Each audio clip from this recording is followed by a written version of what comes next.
The Talking Out of Tarrington. "Heavens!" exclaimed the aunt of Clovis. "Here is someone I know bearing down on us. I can't remember his name, but he lunched with us once in town. Tarrington, yes, that's it. He has heard of the picnic I'm giving for the princess, and he'll cling to me like a lifebelt till I give him an invitation. Then he'll ask if he may bring all his wives and mothers and sisters with him. That's the worst of these small watering places. One can't escape from anybody." "I'll fight a rearguard action for you if you'd like to do a belt now," volunteered Clovis. "You've a clear 10-yard start if you don't lose time." The aunt of Clovis responded gamely to the suggestion and churned away like a Nile steamer, with the long brown ripple of Pekingese spaniel trailing in her wake. "Pretend you don't know him," was her parting advice, tinged with the reckless courage of the non-competent. The next moment the overtures of an affably disposed gentleman were being received by Clovis, with a silent upon a peak in Darren's stare, which denoted an absence of all previous acquaintance with the object scrutinized. "I expect you don't know me with my moustache," said the newcomer. "I've only grown it during the last 2 months." "On the contrary," said Clovis, "the moustache is the only thing about you that seemed familiar to me. I felt certain that I had met it somewhere before." "My name is Tarrington," resumed the candidate for recognition. "A very useful kind of name," said Clovis. "With a name of that sort, no one would blame you if you did nothing in particular heroic or remarkable, would they? And yet if you were to raise a troop of light horse in a moment of national emergency, Tarrington's light horse would sound quite appropriate and pulse-quickening. Whereas if you were called Spoopin, for instance, the thing would be out of the question. No one, even in a moment of national emergency, could possibly belong to Spoopin's horse." The newcomer smiled weakly, as one who is not to be put off by mere flippancy, and began again with patient persistence.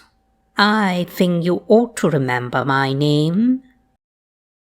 "I shall," said Clovis with an air of immense sincerity.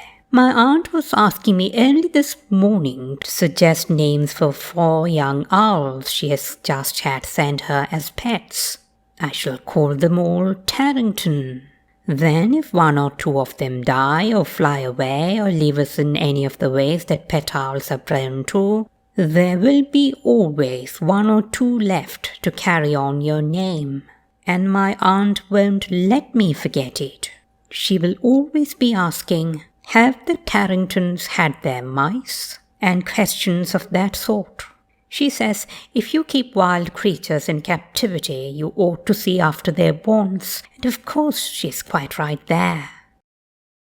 "I met you at luncheon at your aunt's house once," broke in Mr. Tarrington, pale but still resolute. "My aunt never lunches," said Clovis. "She belongs to the National Anti-Luncheon League, which is doing quite a lot of good work in a quite unobtrusive way. A subscription of £0.50 per quarter entitles you to go without 92 luncheons." "This must be something new," exclaimed Tarrington. "It's the same aunt that I've always had," said Clovis coldly.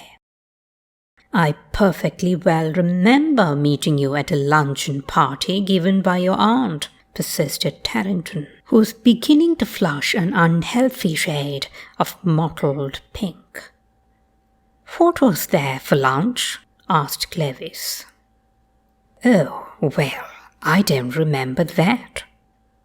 "How nice of you to remember my aunt when you can no longer recall the names of the things you ate. Now, my memory works quite differently. I can remember a menu long after I've forgotten the hostess that accompanied it.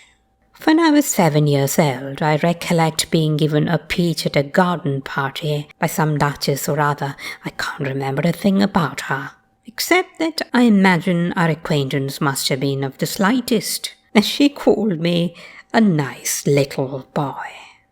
But I have unfading memories of that peach. It was one of those exuberant peaches that meet you halfway, so to speak, and are all over you in a moment. It was a beautiful, unspoiled product of a hothouse, and yet it managed quite successfully to give itself the airs of a compote. You had to bite it and imbibe it at the same time. To me, there's always been something charming and mystic in the thought of that delicate velvet glabe of fruit, slowly ripening and warming to perfection through the long summer days and perfumed nights, and then coming suddenly athwart my life in the supreme moment of its existence. I can never forget it, even if I wish to, and when I devoured all that was edible of it, there still remained the stone, which a heedless, thoughtless child would doubtless have thrown away. I put it down the neck of a young friend who was wearing a very décolleté sailor suit. I told him it was a scorpion, and from the way he wriggled and screamed, he evidently believed it, though where the silly kid imagined I could procure a live scorpion at a garden party, I don't know. Altogether, that peach is for me an unfading and happy memory. The defeated Tarrington had by this time retreated out of earshot, comforting himself as best he might with the reflection that a picnic which included the presence of Clovis might prove a doubtfully agreeable experience. "I shall certainly go in for a parliamentary career," said Clovis to himself as he turned complacently to rejoin his aunt. "As a talker out of inconvenient bills, I should be invaluable.